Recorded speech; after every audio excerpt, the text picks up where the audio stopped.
نستعرض اهم عناوين حلقتنا الحصريه.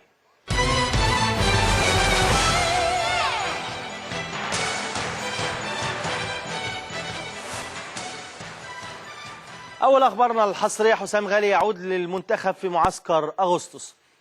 الكابتن حسام غالي هيكون الفترة الجاية بقى الحديث، هنقعد مش هنقعد، القعدة دي ما نفعتش، طب ده اتأخر، طب ده كوبر رافض يقعد، طب ده فلان هتتلم ازاي في المعسكر الجاي في المباراة الودية طبعا اللي موجودة مطرح تشاد في شهر أغسطس. هيكون الكابتن إن شاء الله طبعا لو الإصابات بعيد عنه وجاهز هيكون موجود في منتخب مصر، وهيبقى على الهامش كده هيبقى فيه زي بيان على اتحاد الكوره ان حسام غالي ما بيعملش مشاكل ولا لعيب مميز و شكليا وخلاص والدنيا تمشي، ويعود الكابيتانو في معسكر المنتخب الجاي.